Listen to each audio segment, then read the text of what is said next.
Hello and welcome back to Exothermic Plays Games. I'm Exothermic and I'm fully prepared for people to call me an idiot addicted to copium today. I've been doing a daily countdown of my 366 favorite video games of all time, and coming in at number 30, asterisk, big asterisk, is Stormgate.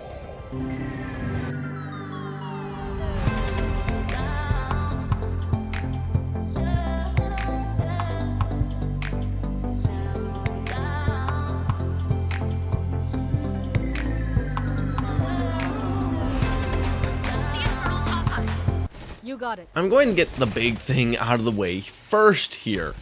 Stormgate, in its current iteration, is definitely not quite my 30th favorite video game of all time, but it absolutely can be if it continues on its current trajectory. I actually fully expect it to be. I know it's weird to put this game on here because, as is incredibly evident by the current state it's in, it's just, not finished, like, at all. It's in active development and is nowhere close to being done. But this ranking is based on where it started, where it's going, and the progress it's already made. Ultimately, I got into a closed testing portion late in 2023, and when I put together these rankings, I wanted an excuse to keep making time to play the game and follow the development and everything, so I put it on here. That being said, I do think the game is very good as it is now, despite all of the work left to be done, and would still be definitely at least in my top 100 if no other changes happened and the game was just like this forever. If you haven't been following along with this game, you might be wondering, what is Stormgate? Why am I so excited about this game? And why is this video loaded with these disclaimers? Stormgate is a new real-time strategy game being developed by Frost Giant Studios.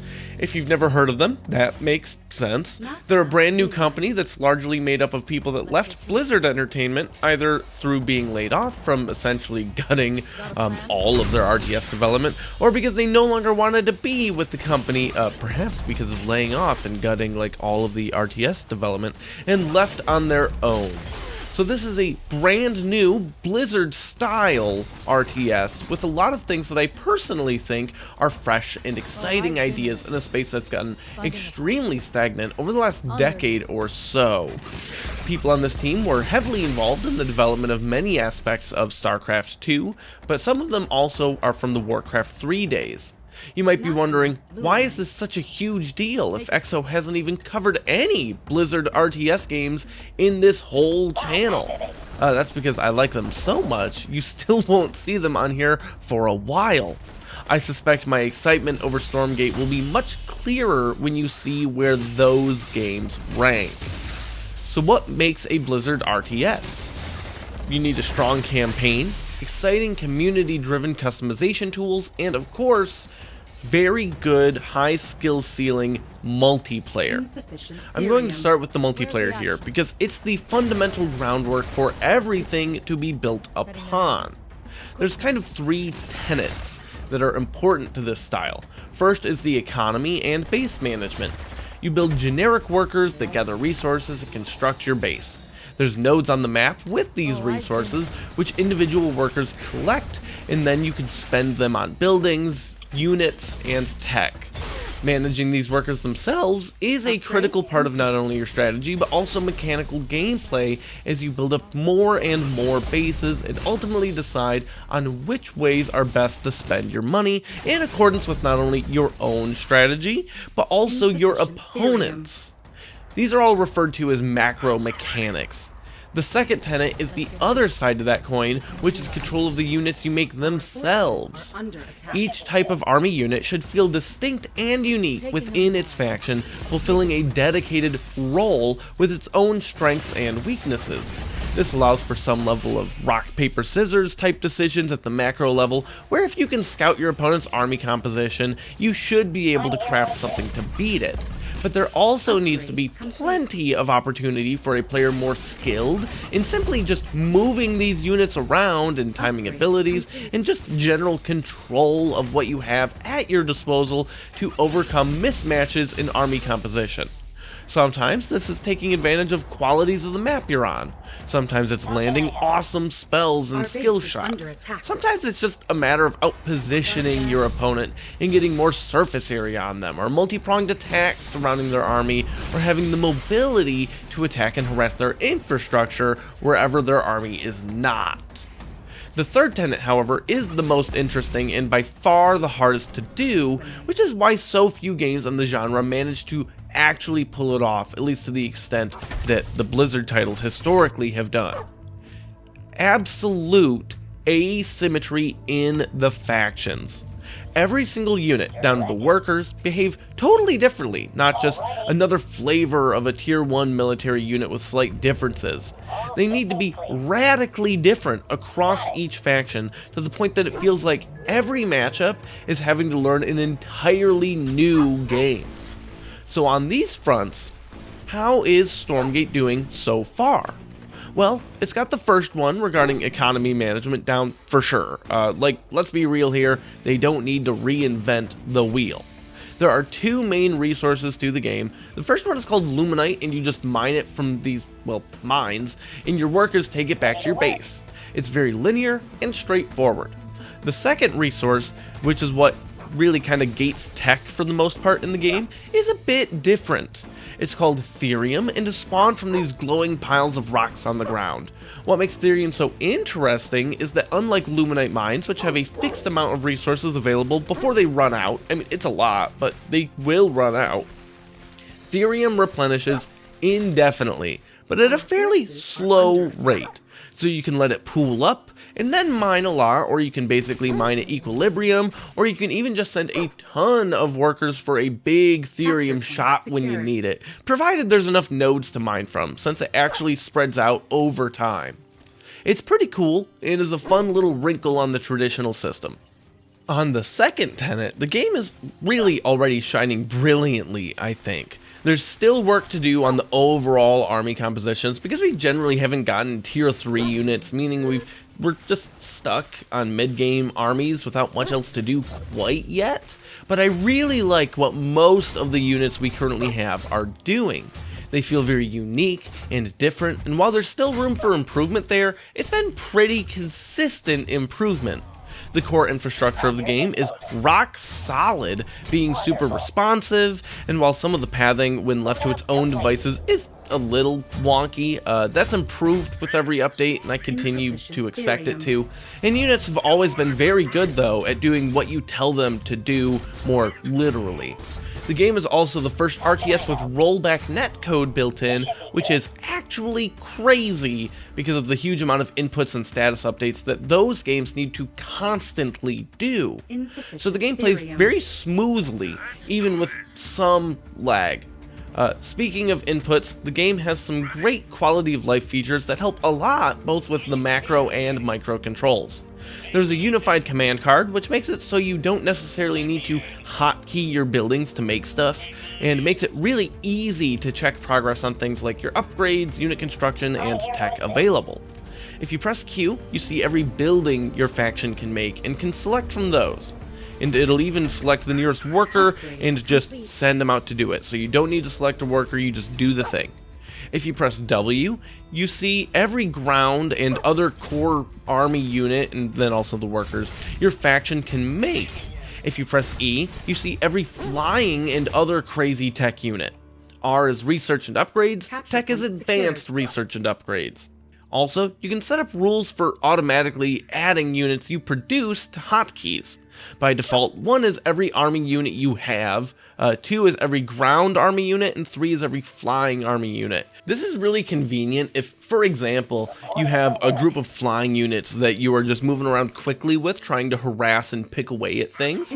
So that way, just automatically, you have them on 3 and you can control them separately from the rest of your army where you're trying to attack wherever, your opponent is not. I do this a lot in RTS games, and it's a very fun and rewarding thing to pull off. So the idea that it's built in organically, automatically, is very nice. But you can do more with it, and there's plans to make this just really customizable, removing some of the busy work from setting up your army. There's one other key gameplay element that's a huge decision to your micro and controlling your army, and it also has some impact on the macro. Throughout each map you play on, there are creep camps. These are neutral enemies out on the map that are protecting these capture points. Defeating these enemies earns you some resources, but then you can stand in the area around the capture points they guarded to gain control of them. These provide bonuses, sometimes map-wide. There's vision towers, there's healing towers, which actually give you a very small heal across the whole map, but heals more to units standing near it, and resource towers that basically are like getting additional free mining. They've been experimenting with different types, like having ones that grant actual units, and I'm sure there will be a lot more iteration here, but each time these enemies respawn to protect the towers again, they level up, getting harder to kill, but increasing the reward also for doing so. Ultimately, I think the creep camps and capture points are great, but it's taking a lot of lessons in map design to truly accomplish the goal of getting players out on the map, fighting over them, and discouraging turtling in the way they're meant to. We're getting there. I think we're still not quite there, but there's been consistent improvement in this. And lastly, how are we doing on that third tenet? The one I said was the most difficult. Honestly, they're crushing it. Don't get me wrong, there's a lot of work to do, like so much work. Adding actual tier 3 units will be a big deal and shake up all of the current balance of the game, which is already in a constant state of flux during this stage of development, but the groundwork for how different the factions are is just crazy ambitious. There's been ups and downs, frequently getting 2 steps forward, 1 step back, but the trajectory here is very promising to me. So let's jump into the factions. I'm not going into a ton of depth through entire tech trees or anything, and I'm also not giving great strategic advice. You know, I have not been able to focus on this game like I originally planned to. By the way, before I wanted to do this daily video thing, my plan actually was to, like probably 80% of my gaming this year was going to be Stormgate. So I had to dial that way back. That is how excited I am for this game. Each faction has totally different army units. There's a bar at the top of the screen with faction-specific global abilities, with a unique resource to each faction to spend on them, and even the most basic things, like workers or supply structures, function differently. So, let's jump into it. The most standard, straightforward faction is Vanguard. They're a scrappy human race designed around human ingenuity and banding together in the face of adversity to survive an apocalyptic universe. Their workers are these adorable little robots called Bobs. This is an acronym with currently no canonical definition. They're just called Bob, and I love them.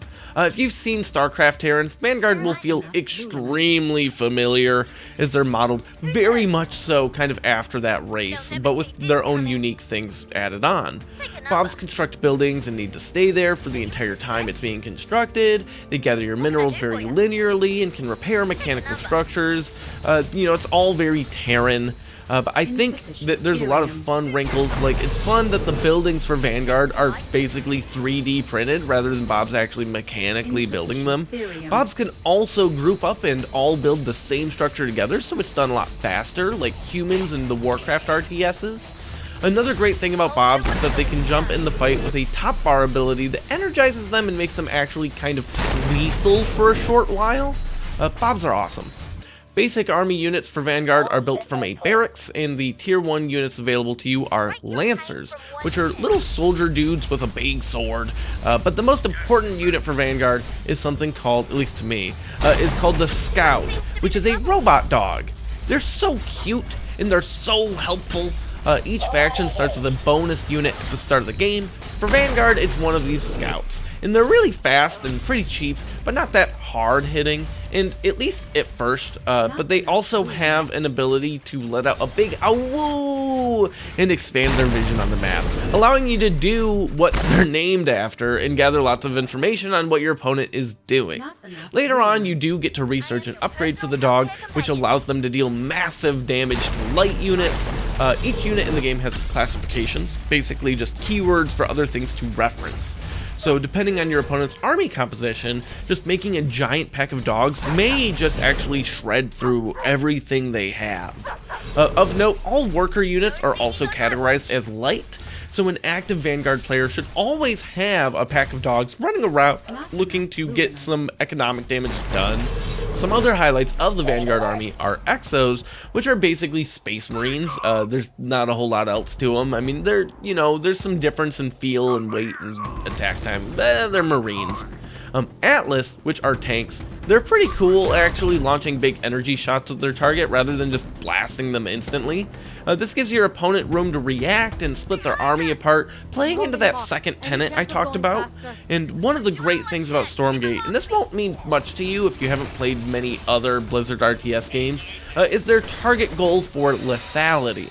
They don't want splash damage to be game-ending, but do want it to be helpful as part of a defensive strategy or part of a siege tactic. The goal is for time to kill to be fairly significantly lower than StarCraft 2, which is probably, all things considered, too high for most people, but also definitely faster than Warcraft 3, which once you get used to other games feels very slow. Right now, I personally think it's a little too close to Warcraft 3, but that perception is likely skewed by the current map design. I'll talk about that later and other thoughts on where I think the game needs to go at the end of the video, but just keep it in mind for now. Vanguard's also got some flying units. There's a dropship, a flying support unit, like a big bomber. Admittedly, they don't feel that special to me quite yet, but I've barely touched them. The super cool unit, though, for Vanguard is the Vulcan. This giant Gundam-style mech unit has a Gatling gun that starts out attacking slowly, but speeds up to just eventually shred through enemies. Actually, it's a conal attack that penetrates through their bodies. Vulcans are super cool. All of these units gain experience from their actions, allowing them to level up through a system called Veterancy, encouraging you to try your hardest to keep each and every human alive for as long as possible. You even have a top bar ability you can use to upgrade units on demand. The last thing I want to touch on for Vanguard, and this is my favorite thing about them, other than robot dogs, of course, is they took a traditionally very boring piece of real-time strategy tech and made it very fun and interesting. They can construct basically bunkers, it's called a sentry post, and throw a unit inside it to be a static defense building. But what makes it so cool is that whichever unit you put in it will morph the functionality of the sentry post. Lancers give it a bouncing buzzsaw. Bobs make it a healing tower for mechanical structures and units, so like if you have a few of these posts, maybe you make one and put a bob in it. Scouts bust stealth, and each thing is pretty different. There's more. Learning all of them and when to use each is one of the best parts of playing Vanguard. The next faction, and this is my favorite, is Infernals.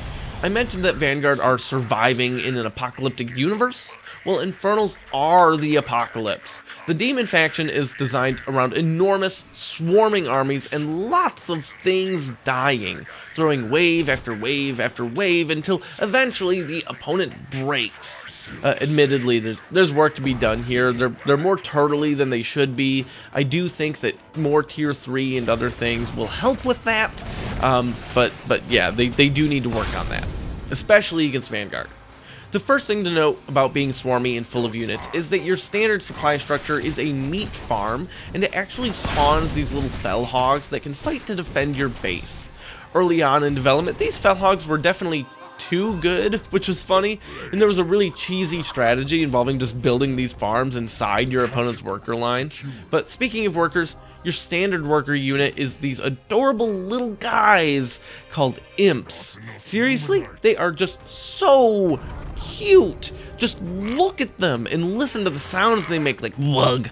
I adore imps. Imps mine similarly to Bob's, but building construction is totally different, sacrificing themselves to summon the building.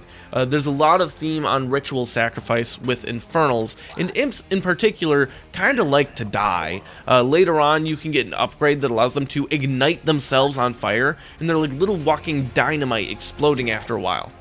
This is super cool in concept, but I feel like harder to control than it needs to be. Maybe I'm just bad at it, need to work on it some. I definitely feel like they could move a little faster, or they could ignite a little quicker. It would certainly help me. Anyways, moving on. Costs for Infernal buildings are cheaper than the other factions to offset this, and if you're hearing this description and thinking, wow, this race is a lot like Zerg and StarCraft, congratulations, you cracked the code. There's a dark substance on the ground around Infernal buildings called Shroud, and it's kind of like Zerg's Creep or Undead Blight in Warcraft. Basically, many of your buildings can only be built on Shroud and extend it, but also, all of your units slowly gain extra health while on Shroud. That's what these little white bars are above their head. Think of it like a shield. It's a nice little boost to your survivability.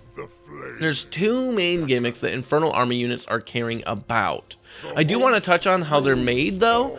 Each unit producing structure you make has a number of charges, and those charges replenish over time. You spend those charges on units, and there's basically no build time, allowing you to spit them out nearly instantly. The first thing that the army is built around is fiends. These are really fast, but weak, annoying little dudes, and there's lots of ways to get them.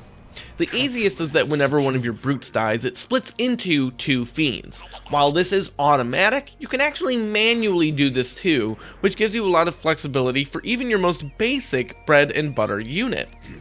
The second way you can gain feeds, and this is the fun way to do it, is through something called Infest. This is a status effect that through different upgrades and even a top bar ability, you can apply to enemy units. It does a very small amount of damage over time, but the important thing is that if an opposing unit dies for any reason while infested, they'll spawn a fiend from their corpse, growing your own army. The way this can overwhelm opposing forces that might be much larger than yours is awesome, and especially after getting the Plague Axes upgrade for your Gaunts, which have a bouncing glaive attack, it can really get out of hand. This also ties into the second gimmick for Infernal, which is Animus. Anytime something dies on the map, you gain a tertiary resource called Animus, and you spend this on your top bar abilities, which can range from infesting areas to spawning more Shroud to even a giant demon dragon. The dragon isn't a top bar ability, but rather is one of your only truly tier 3 units they've introduced in the game so far, and it's so awesome when it comes out. It costs a huge, just massive amount of resources, but also a large chunk of Animus when you make it. It infests, it does splash damage, it has tons of health, and also has ways to heal itself. It does everything and is magnificent. The third and newest faction, though, is Celestials. I've admittedly played very, very little of this faction and still don't understand all of the ins and outs, but I've watched some tournaments and gotten a handful of games in with and against them, so I'm really sticking to the broadest strokes here. They're not literally angels, just as Infernals aren't literally demons. Rather, they're an alien race that the idea in the lore is that they are what our ancestors based depictions of angels upon. Celestials immediately are quite different than the other factions. Take everything I've talked about regarding the economy and throw it right out the window. Your main base is a flying fortress rather than a building on the ground. Your workers are not little guys running around and collecting stuff. Rather, you can create something called a morph core, and this is how you construct all of your buildings for Celestial. One such building is the collection array, which you then plant on top of mines, and it automatically collects luminite. And it's important to note that the morph cores can fly, meaning you can set things up in some pretty unique ways. There's a lot of map terrain that can do interesting things in Stormgate, like trees that block pathing, some units, like the sentry post of the Lancer inside, remember it shoots buzzsaws, or infernal magmadons, which are little dinosaur dudes, actually I shouldn't say little, they're big, that can stomp around and cut down these trees just by like stepping on them. And opening up the pathing, hiding things like a crazy greedy central base. Celestials and the Morph Core can ignore that if they want, heading straight over them. Of course, they're difficult to defend, but the terrain does some of that for you. The main ship can also build prisms, which are actually your worker units. However, you'd need way fewer worker management things for Celestial than every other faction, because you've only put a few of these prisms on each mine. The real management of Celestial is in your SimCity and base building. There's a resource they use called power. Essentially, you're managing an electrical network, and every building you construct uses up this power. But you can warp in power banks and increase your total maximum power and generate more over time. You also spend power on your top bar abilities, which are critical for Celestial players. Many of your units have energy that they spend on various things. One of your bread and butter units is a ranged attacker called Argents. They hit really hard, but spend energy for every attack they fire, and if they run out, their attacks suddenly lose like all of their oomph, being barely a tickle. Well, one of your top bar abilities creates a field that replenishes energy, so all of this is really important for continuing the fight. Otherwise, you gotta win quick, or you're gonna have problems. Another fun unit is the Kree, which can get an upgrade to roll around and then do a big sweeping melee attacks. Oh, and they freeze up and then explode when they die after a delay. There's a lot I still need to explore with Celestial, and they have a tier 3 unit now called an Archangel, and it seems really cool, especially with how you designate one of your production buildings and be the global thing for all of your army to pour out of, which creates tons of strategic avenues. But unfortunately, I have not had the time to play this game as much as I'd like, with the channel keeping me so busy. So yeah, that was all very different factions. That third tenant is definitely there, very asymmetrical. Every unit seems pretty cool for the most part. They are wildly different. I do want to touch on some of the other game modes. For starters, there is a campaign, but this is the thing that probably needs the most work put into it.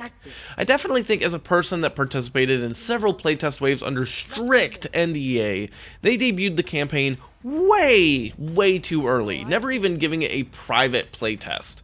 And the reaction to this campaign was, well, deservedly very negative. Pretty much every character model is a placeholder, though they've already upgraded some since I recorded that you're seeing here, and literally everything from the narrative to voicing to animations are all getting additional looks and being potentially totally redone. The general idea from the little we've seen so far is that humanity was tricked into opening a portal for Infernals to just pour in, and they just kind of obliterated much of Earth. Meanwhile, you play as Amara, a survivor whose father was the key to all of this, and she's trying to desperately get humanity back on track. She finds an ancient artifact that an infernal general was after and steals it. It actually corrupts her over time, and she seems like she's going down a dark path, but we haven't seen that much yet, so it's hard to know where that ends up. Maybe it'll be really interesting. That's really all we know, because we only have the first chapter for the Vanguard campaign so far. There will be stuff for the other factions too, and I'm especially excited to check those out.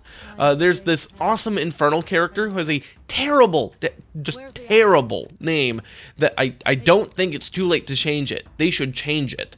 It's Wars with a Z. It's awful. Anyways, that character is voiced by Simu Liu, which is super cool. Celestials also have a lot of great lore already with different sub-factions, basically as light or dark angels, and Wars is actually a fallen Celestial. There's lots of great setup on these fronts that I hope they do cool things with. Now I'd like to touch on the team-oriented gameplay, which is admittedly very fun. There's two modes for this. The first is 3-player co-op, where you work together against a scripted mission. There's semi-random elements to these missions, but the idea is that you pick a commander that is tied to one of the 3 factions, and you work together as a team to overcome some challenge. Maybe you need to destroy a heavily fortified base, or maybe you need to survive a non-stop onslaught of enemies and take out sporadic tactical threats. There's a lot of room for this to be a big mode, and it's very reminiscent of StarCraft 2's co-op mode, except with 3 people instead of 2. Each commander definitely feels very different, with units and tech trees not working quite the same as in the 1v1 multiplayer or even campaign, but also with the commander you pick as a playable hero that has their own special abilities, and I think they've done a great job so far of making each commander feel powerful and exciting. There's a progression system too, where you unlock more abilities and tech options for that commander, but also gear slots that you earn and can equip to further modify them, or even your whole army. You can scale difficulty, and they're still adding loads of things to make new challenges, and like there's mutations every week that are different and make every enemy far more threatening for the most part. It's very well done, and I foresee this being one of the biggest draws for the game overall in the long run. The last two parts of the game I want to talk about, I haven't been able to check out yet, so I don't have a lot to say. There's a 3v3 competitive mode that's being worked on, and that's being tested privately. They learned from the early access. Unfortunately, I'm not part of this test, and it's under strict NDA, but we do know a little bit. It's objective focused rather than just needing to destroy your opponent's bases, and I think that's a great idea, so you can't just get rushed out of the game. That's one thing that's always been weird about multiplayer in other RTS games, where sometimes it's just like one person gets ganged up on and it's hard to do much. You just single out the weakest player and go from there. For this, you can still contribute in different ways, even if you're not as good mechanically. They're also meant to be very quick, probably about 10 to 15 minutes long, if I remember right what they were saying in announcements and interviews. But I don't know how that's being implemented or how well it's actually going. Maybe it's not hitting the goal at all. We'll see. I really think this could be a big thing for the game, and I'm hopeful for it to work well and be exciting for people. The last thing is the mod tools. Basically, there's going to be a full custom map editor, and Frostgiant has talked about in interviews that their plan there is to basically give more or less the keys to the entire engine they built for the game. If it's something they can make, it's something you can make. Not just in map editing, but in actually just making an entire game. Now, my understanding is they plan to have a different interface a little bit to make it more user-friendly and also restrict some things so that people don't, like, break the whole client. But it's probably also the last thing that will be finished and is quite a ways off from the sounds of things.